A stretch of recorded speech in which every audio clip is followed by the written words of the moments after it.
Well, right now, the Germans are providing 17 tanks, 3 from Portugal, 14 from Germany. That's not a significant number. They initially said they would end up with 88. That number continues to fall.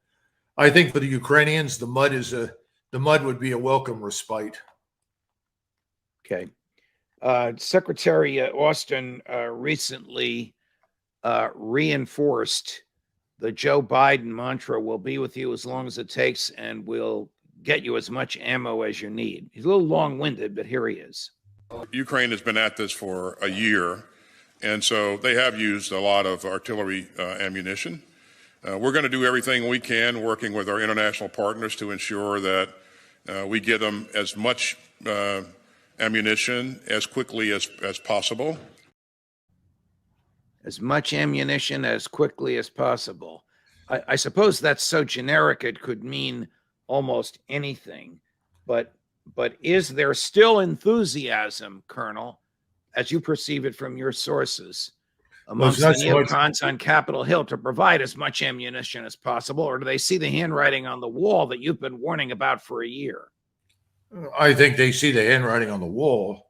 But having said that, it's not a question of willingness at this stage. We simply don't have much ammunition to send. We've reached the point where we're rapidly running out of ammunition in our war stocks, and our factories cannot gear up fast enough to produce more at a desired rate.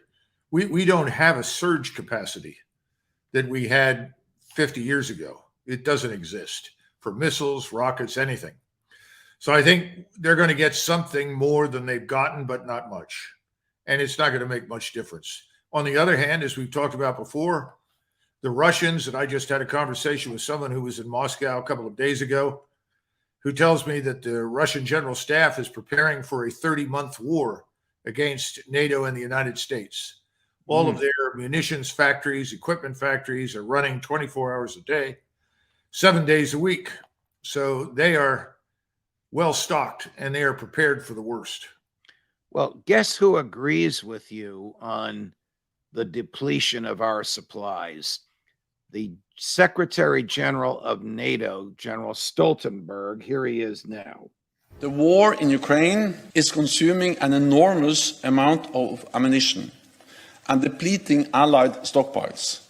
The current rate of Ukraine's ammunition expenditure is many times higher than our current rate of production. This puts our defense industries under strain. I wish that Secretary Austin had been there. Maybe he was somewhere else in the room. But the current rate, I'm paraphrasing, I'm going to think I memorized it. The current rate of Ukraine use is not twice, not 3 times. It's many times our ability to supply them. What does that tell you? It tells me that soon the Ukrainians will have nothing because NATO will have nothing with which to supply them. If you make $10 a day and you spend $15 a day, sooner or later, you have no cash. Yes, the Ukrainians are running out of ammunition. There's no question about it. And they'll have to fall back and regroup. If they don't, they'll simply be annihilated. And that might not even work either.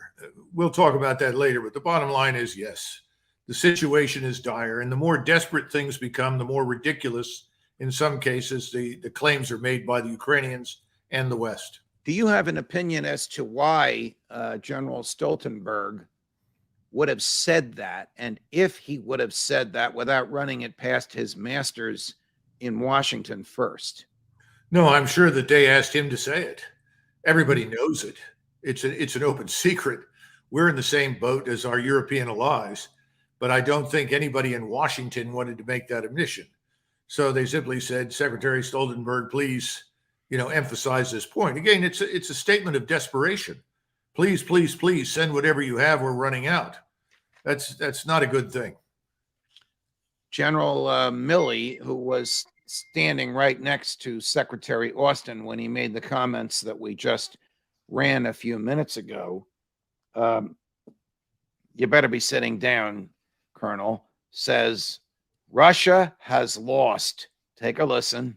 NATO and this coalition has never been stronger, and Russia is now a global pariah, and the world remains inspired by Ukrainian bravery and resilience. In short, Russia has lost. They've lost strategically, operationally, and tactically, and they are paying an enormous price on the battlefield. Your comments, Colonel. Well, I think he's gotten down Jake Sullivan's talking points very well. Unfortunately, none of them, equate to reality.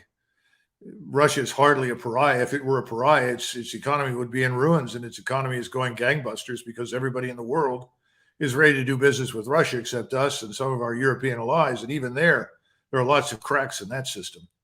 Otherwise, I think whatever they tell you about the Russians, you should just turn around and apply it to the Ukrainians.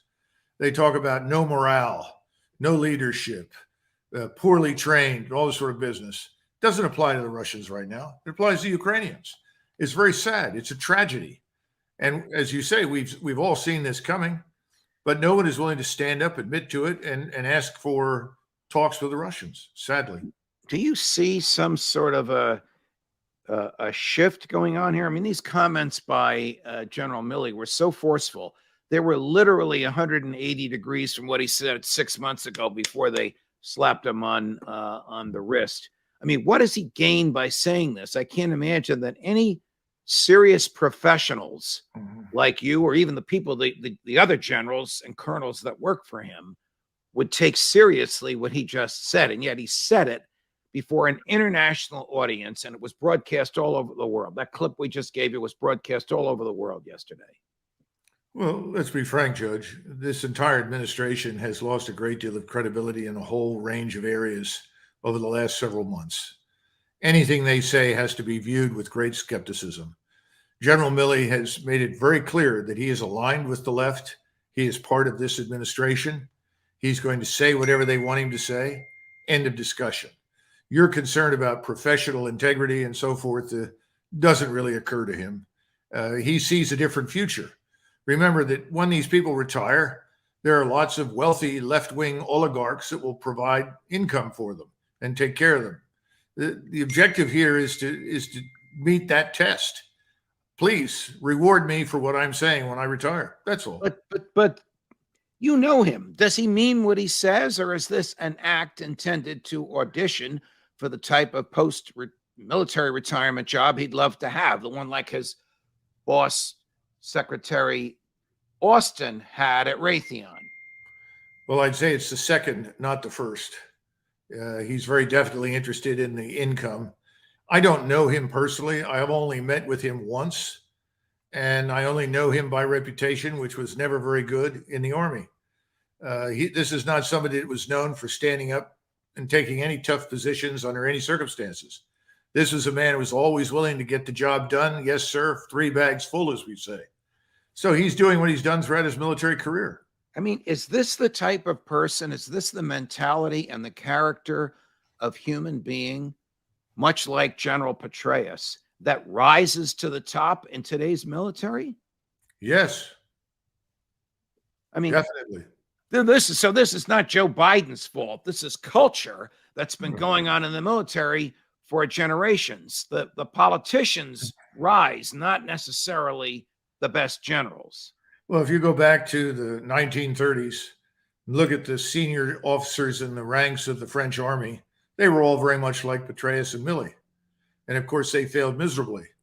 And if you go and watch any of the documentaries, you'll have plenty of French officers that are younger, obviously, in many cases, or lower rank, will come on and say, well, the politicians liked easy commanders. They wanted lapdogs, people that would go along, people that don't brook opposition. And listen, that's what we have. Tell us what you can about the Russian onslaught that's coming. We know that President Putin is giving what's described as a major speech on the 22nd of February. That's a week from today and 2 days before the anniversary of the commencement of hostilities. Would he be prepared to say, oh, by the way, there's 250,000 troops that just crossed the border? And if he were, would we know that ahead of time from intelligence sources, that a number that of human beings that massive is in one place at one time? Well, Judge, I thought it was the 21st. Correct me if I'm wrong. Oh, I'm honestly going by a writer. We get hundreds and hundreds, sometimes thousands of messages per episode when you're on, and I'm going by what the writer has said. Sure. So I Well, don't know. I think it's the 21st. What Okay. is happening right now is that we're seeing advances designed to effectively secure the axes of advance for the mobilized force that is being marshaled in the South. Now, what's the mobilized force? Well, we're looking at 250,000 right now of the Russian combat troops. Some of them are south and a little east of Zaporozhye when you look at the map. Others are just behind Bakhmut, which they are waiting for the Wagner military group to clean up. And then the other group is over near Liman, which is just east of Kharkov. And there, remember, we talked about three major concentrations, one in Western Russia, one down in the south, and one up in Belarus. The one in Belarus is sitting quietly, but is prepared, whatever comes. But these forces are going to move on at least two, maybe three axes, but they're not going to move until it's completely clear. And if we look at the strikes that are going in right now, air, missile, rocket, artillery, they're stripping out all of the air defense radars and all the air defense artillery that's out there. So they want to be sure that they have a clear open field for their close air support, for their drones, for their rockets, for their missiles. Sometime in the next few days, we're going to see this gargantuan move north and west out of those three areas. Let me just interrupt you. Gargantuan meaning with respect to the number of boots on the ground. Yes. Do troops literally walk miles on the ground, or no, are they almost everyone? No. Almost everyone will ride. Most of your infantry will be armored infantry, following behind armor, artillery strikes, and so forth. So no, people are not walking at all. Now, you've seen elite light infantry from the Russian side confront Ukrainians in places like Bakhmut, Ugledar, elsewhere. You're now going to see the thing change with the armored force moving forward because the terrain favors fields of fire and the kind of rolling open terrain that is good for armor. And this is perfect for the Russian way of warfare. That's what we're going to see. But it's going to be an incremental rollout. Remember, the majority of the forces the Russians are now moving forward are not bloodied. These are not people with lots of combat experience. On the contrary, many of them are fresh recruits or reservists that haven't seen much, but they are under the command of experienced combat officers. That's what counts. And thus far, they have been moved up to the line, exposed, brought back repeatedly, shifted back and forth. They've practiced their maneuvers. They're ready to go. So once these last remaining strong points on the edge of the Donbass are gone, then we'll see them move. And their goal is everything east of the Dnieper River. In other words, everything from the Russian border to Kyiv. Right.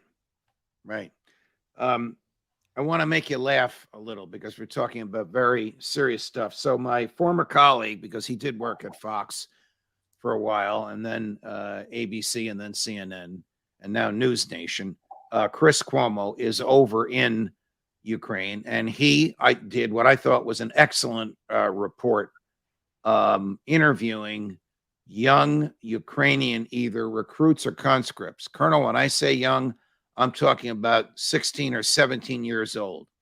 In his report, he showed them doing serious military drills, and then he interviews one of them who speaks English, who tells him at his age, he has been to the front lines, he has seen blood and death, he's not afraid of it himself.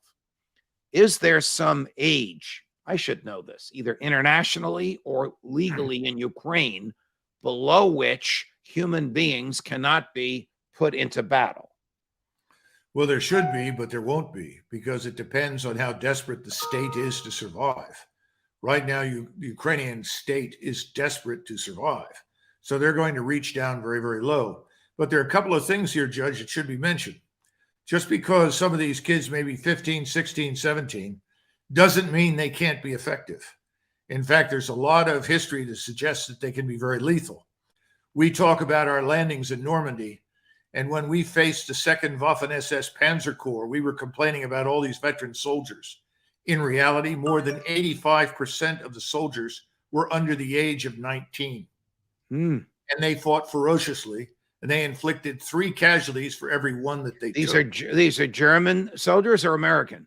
No, Germans against us and the Against British. us. Wow. This was June of 1944 and July of 1944. Now, my point is this. Young soldiers that have never seen action are frequently much braver than those of us that have seen action, Well, simply because we've survived some encounters. We know how lethal it is. They don't. So I believe the young man. But the sad truth of the matter is that no matter how brave you are, no matter how much willpower you may possess, against overwhelming, accurate, devastating firepower, it's pointless. all right. Overwhelming, accurate, devastating firepower is what the Russians are going to bring to bear. Your analysis is so astute. But the reason I said I was going to make you laugh is because of our person on the other side of this, Matt Van Dyke, who's physically present in Ukraine and who comes on once a week. He's the head of this group, Sons of Liberty International. They purport to be veterans, American military veterans who provide training to a non-lethal training to Ukrainian civilians and military. When I asked him about the morality of conscripting young people, he basically said it's a day in the park for them. And I got angry when he said that because I didn't believe it.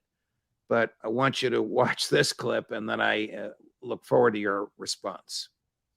How could someone refer to a draftee in the Ukraine military as having the time of his life?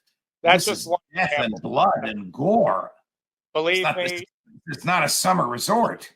believe me, in most cases, that is not the opinion of most conscripts. But the one conscript that I know, it gave him purpose. It gave him camaraderie. He was actually pleased that he was serving his country. Colonel, this is worse than propaganda. This is utter bullshit. Well, in defense of Mr. Van Dyke, he said this is the one conscript that he'd spoken to. So let's be a little understanding. He spoke to one. That may well have been the attitude of one conscript. But Right. frankly, towards the end of the Second World War, all of the European nations that were engaged in the fighting were running out of manpower. There wasn't much enthusiasm in the last 6 months of the war to go out and be killed after just a minimum training and equipping. So I have trouble with that. The other thing is that I know that the SBU, the NKVD equivalent on the Ukrainian side, is rounding up and sending deserters back to the front. And they've got lots and lots of deserters. Many of them are very young, and they have executed some of them as an object lesson. So I think things are much worse on the Ukrainian side than obviously Van Dyke is willing to admit, and many others will.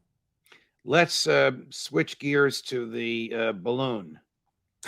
The balloon that captured in the American imagination and people staring in the sky for hours 2 weekends ago. Mm-hmm. A person you and I know of, Gordon Chang, from time to time on Fox News, holds himself out as an expert on China, argues that the balloon flew over Malmstein Air Force Base, where approximately a third of America's land-based intercontinental ballistic missiles are stored.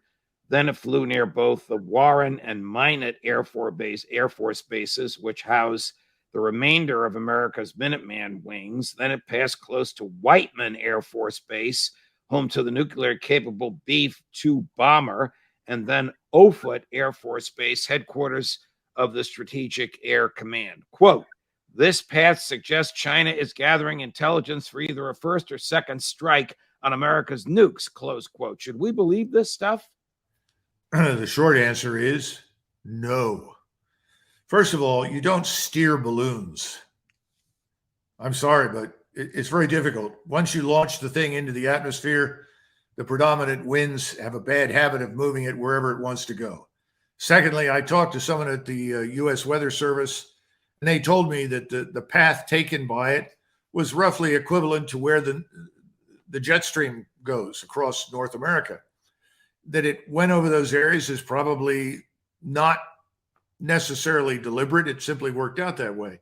And again, assuming this thing was collecting intelligence. I have great doubts about that. I'm prepared to believe in many things, but I don't think it can collect much. They have 300 satellites, 100 of which are military. There's no shortage of opportunity for the Chinese to find out anything they want without relying on something like a balloon.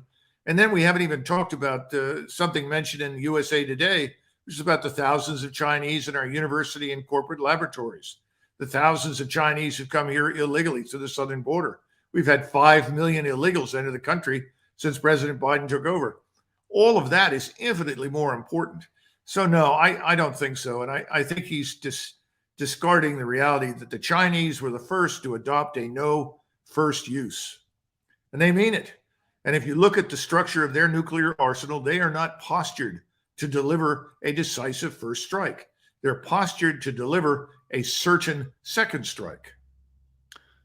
General Stoltenberg said that he thought the balloon was a joint Russia-Chinese operation. Do you know, or have you heard any evidence of that other than Stoltenberg's opinion?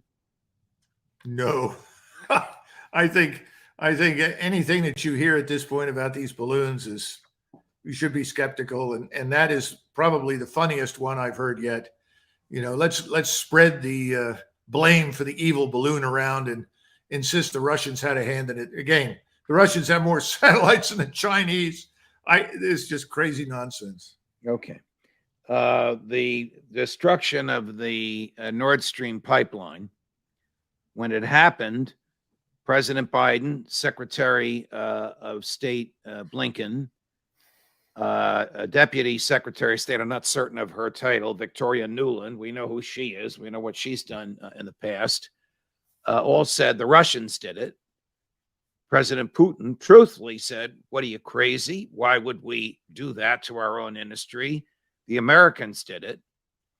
Cy Hirsch, he of Watergate, CIA spying, domestic spying, My Lai massacre, Pulitzer Prize fame, probably the best, all right, Bob Woodward, don't get mad at me, the best investigative reporter in the United States, comes up with a lengthy piece with 3 sources, that's his reputation for every allegation in there, demonstrating President Biden ordered explosives put down there in June and the explosives detonated in September. He had the explosives put there by Navy SEALs, military, planned by CIA intelligence, triggered by CIA intelligence, so he can claim it was intelligence and not military. Have you ever heard of an American president using intelligence and military resources to attack an ally, Germany? That's a good question. I have not heard of that. It's the first time that we've done that, I guess, and that's very unfortunate because Germany didn't deserve it.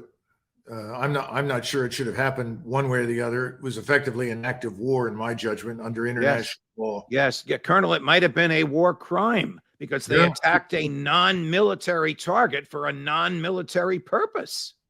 Well, that's true. You know, we haven't been very good historically in tracking those things and holding anybody accountable for them, but I'm sure you're probably right. The bottom line is Cy Hirsch were useless by late May or early June. And the Secretary of Defense knew all this when he made the following statements to Senator Roger Wicker of the Senate Armed Services Committee. I would like you to tell me if it's any possible way that what he said can be reconciled with what we now know he knew at the time he said it. Take a listen. With regard to your optimism about Ukraine having the upper hand, that is what you told me yesterday. It is. Now, Ukrainians have inflicted significant casualties on the Russians, and they have depleted their inventory of armored vehicles in a way that no one would have ever imagined. And so now we see Russia reaching for T-54s and T-55 tanks because of the level of damage that the Ukrainians have inflicted on them. And we have, in the meantime, been... And reaching for those tanks demonstrates what to you, sir? It demonstrates that their capability is waning. and we've continued to witness them be challenged with artillery munitions and other things, and they're reaching out to Iran, they're reaching out to North Korea. I think, we'll see an increase in the fighting in the spring as conditions for maneuver improve. Do you believe there's a real chance for significant Ukrainian advancements between now and the beginning of winter? I believe there's a chance, and we're doing everything that we can do to ensure that they have their best opportunity to be successful, Senator. Now, the documents hadn't been revealed to the public at the time he said that, but the documents are dated February and early March. It's almost inconceivable he didn't know what was in them at the time he was making what, in my view, and I'm happy to hear yours, a representation that is 180 degrees from the documents. Yes, it's unambiguous, Judge. The Secretary of Defense lied.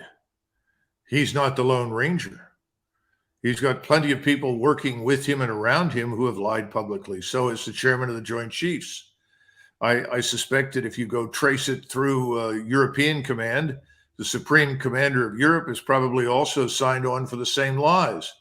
We have to understand that this is part of the problem that has evolved or developed for many decades. The senior leadership thinks it has a duty to lie because the political leadership has said it's vital that you do so. No one stands up and says, by the way, it doesn't matter what the Ukrainians do. They have no chance of winning a war with Russia. Everyone with a lick of common sense knew that back in January of last year, for God's sakes. And then on top of that, you have this relentless nonsense coming out that the Russians are incompetent, the Russians are stupid, the Russians are corrupt, the Russians can't do anything, the Russians don't want to fight, the Russians are war criminals. 99% crap. What have we heard about the Ukrainians? They're all supermen. Everyone's a Medal of Honor winner. They're inflicting huge casualties. The opposite was always the truth. Here's what we've heard about the Ukrainians. Here's what we've heard about the Ukrainians this morning. And you're certainly not going to hear it from the Pentagon or the CIA, from our friend Cy Hirsch, that the Ukrainian military, diplomatic, and political leadership has skimmed $400 million from the cash that Joe Biden has sent over there. And when the director of the CIA, Director Burns, went over there to talk to President Zelensky, he named by name, he had a list of 35 generals who did the skimming, and President Zelensky's name was on the list as well. President Zelensky proceeded to fire 10 of the generals and do nothing to the others, because this type of skimming is well known and well understood. This is taxpayer dollars, or to be precise, money borrowed in the taxpayer's name. The Congress has authorized the president to send over there, which he sent as wire transfers to Ukrainian banks and as cash in those huge cargo planes that the Air Force has. Yes, and we have covered this many times, talking about the corruption, the disappearance of equipment, and hundreds of millions of dollars in cash into all sorts of places. And by the way, inside the Ukrainian army, this reaches all the way down to the level of lieutenant colonel.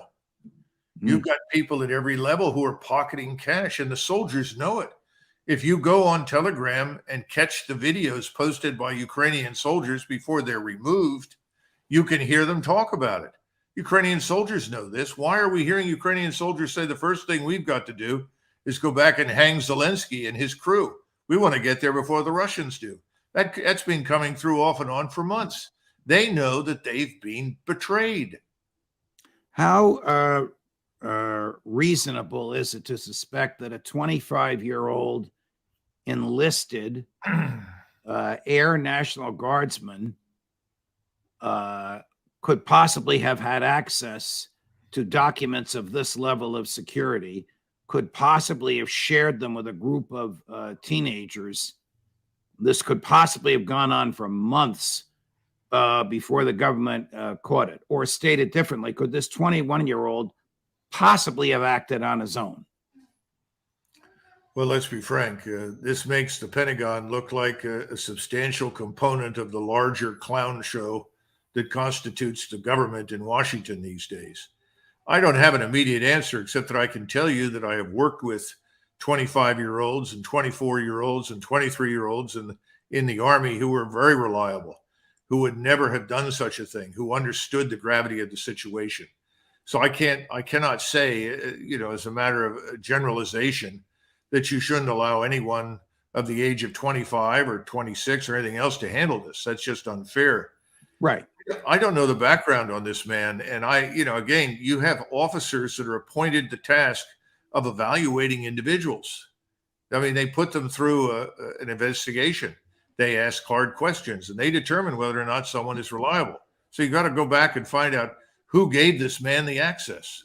Here's an interview that the Washington Post did with one of the young men in his gamer group.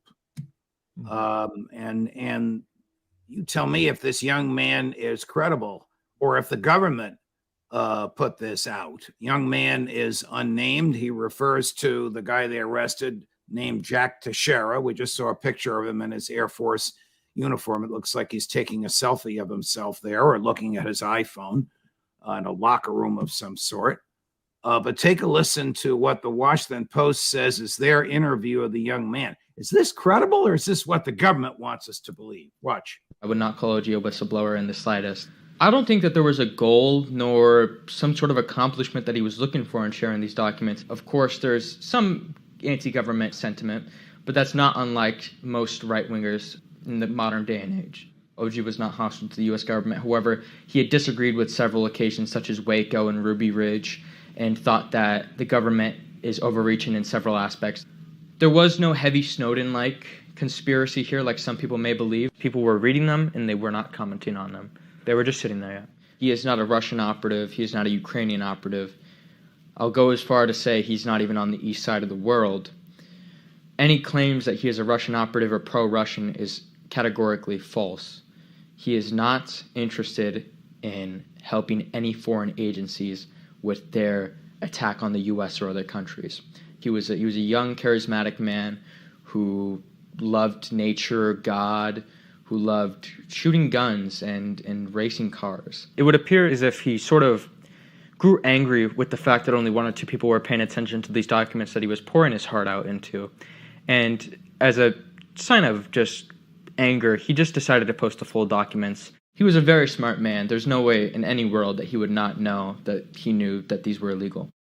With all your experience in the military, is this credible? It admittedly sounds very suspicious. There are several red flags. First of all, the man is unusually articulate.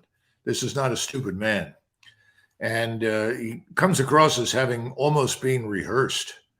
The things that he says, he ticks them off one after the other, what this man is not, and then does something that's particularly suspicious, characterizes him as another right-winger who didn't like something or was complaining about something. This may come as a shock to most of your viewers, but almost no one who volunteers to fight in the United States Armed Forces for the United States of America is a left-winger. So, I mean, that's an absurd statement. But that raises the question in my mind whether or not this man is not rehearsed and is sending that message for a specific purpose. It shouldn't make any difference, frankly, Judge. The crime is committed. I don't think there'll be much question as to that. Whether or not he thought it was going to be entertaining for his gaming buddies is irrelevant. And he's intelligent enough at the age of 25, even if he is only in the National Guard, which is, as you know, is a very temporary volunteer citizen soldier setting. He's smart enough to know that this is wrong. So I don't know, it makes me suspicious. Our friend Larry Johnson, who I'm not going to ask Jack Devine about this, at least not today. God only knows. You never know. The man may know. Jack. Yesterday, Jack had the kill ratio in reverse and claimed that the Ukrainians were killing 7 Russians to every 1 Ukrainian the Russians were killing. And I couldn't disabuse him of that. I mean, just read the documents. But anyway, when I asked Larry Johnson, who spent his career in the CIA and other government intelligence agencies, he's of the view that this is a government setup, that the government knows that Joe Biden and Jake Sullivan and Tony Blinken and Lloyd Austin have no off-ramp for the disaster in Ukraine, and they're preparing the American public for this crash landing. And this fellow, Jack Teixeira, Gary just put his picture up, this 21-year-old whom the FBI arrested 5 minutes before you and I came on air, this guy is just a scapegoat. I guess that would mean that somebody from the government let him have it, gave it to him. So my question to you is, I have to ask about his age. And you and I know a lot of smart young people. I lectured, as you may know, for a couple of years at West Point. Some of the smartest, your alma mater, some of the smartest, most courageous, most trustworthy human beings I've ever met in my life. And they were all 21-year-olds. But does a 21-year-old Air National Guardsman get a top secret, no foreign security clearance? Rarely. There has to be an unquestioned critical need or utility involved in this. For him to have access to a SCIF, specialized compartmented information center, and then to read the material, to download the material, one would think under normal circumstances, no, but there are certain circumstances that might permit it. As I said before, I've worked with people just as you have that are under the age of 30, under the age of 25, and I put my life in their hands. I know I did because I did it on the battlefield, and I would trust them implicitly. I don't know enough to know whether or not the government is as smart as you're suggesting. The second part of this is how many Americans are really paying attention to what's happening in Ukraine. And sadly, I don't think enough. We'll get back to Ukraine in just a minute. I want to play a clip of General Ryder. He's the Air Force general who's the current spokesperson for the Department of Defense. The key to what we're going to play is the question. He doesn't answer it. I would argue by not answering it directly, he is declining to refute the presumption in the question, which is, how long has this stuff been out there? These documents were available long before April 5th and 6th. So what took so long for DOD and the intelligence communities to locate these documents? Yeah, so that's really something that the investigation will tell us. He can't answer that. Mark Milley read the documents. Lloyd Austin read the documents. Lloyd Austin then went and lied under oath and misled the United States Congress and the American public. Joe Biden, Tony Blinken, Jake Sullivan, by their words and behavior, continue to mislead the American public into a fruitless, useless, destructive, counterproductive war, which they don't even call a war. I'm talking about the American involvement. American boys are shooting at Russian boys remotely. The American CIA is stealing Russian secrets and giving them to Ukraine. They're not telling us this. No, and no one should be surprised. We haven't had a real declaration of war for a very long time in this country. And in most cases, the American people and the American people's feelings or sentiments have been largely ignored. And they've learned a very hard lesson from Vietnam. If you can minimize your casualties or keep them at very low levels, chances are no one will notice and pay any attention to what you do. My feeling is as follows. Blinken and company are civilians, and whether or not they believe what they say is open to debate. But the people at the top of the Defense Department know the truth. Any man of honor under these circumstances would resign. I certainly would not feel comfortable as Secretary of Defense if I knew that I had willingly lied, not just under oath on the Hill, to the American people. I mean, Marshall once was asked, do you think you ever lied while you were chief of staff throughout the entire war? And he paused and he said, I need to think about it. Then he came back and he said, I think I did on one occasion, and I wasn't aware of it until I'd done it. I think that's probably a truthful statement by Marshall.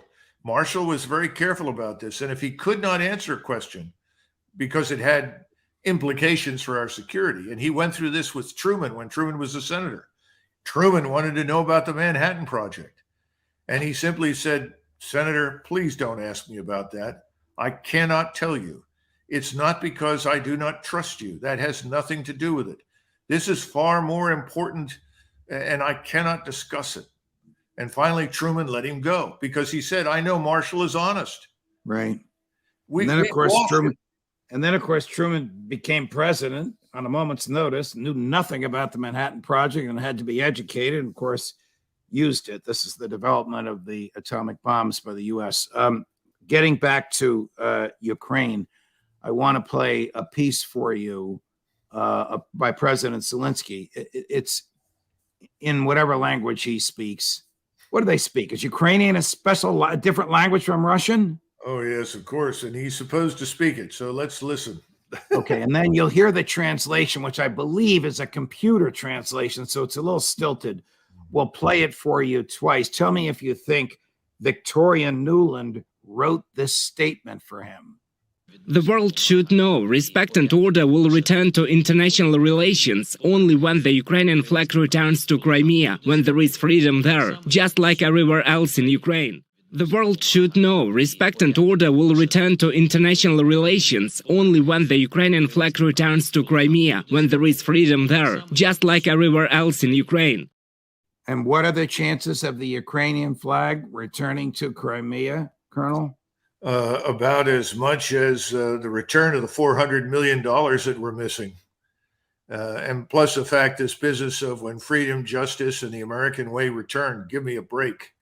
Ukraine is horribly oppressive right now. If anything approximates a single-party fascist state, it's Ukraine. So where do we go from here? The government is embarrassed. The government is humiliated. The government is fighting a war that the government itself believes can't be won. Joe Biden has no off-ramp. This 21-year-old kid has been arrested for something somebody much higher up must have given to him in the past through his hands. Will we ever know the truth?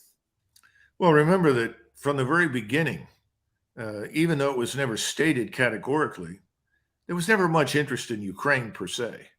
Ukraine was simply an instrument with which to attack Russia.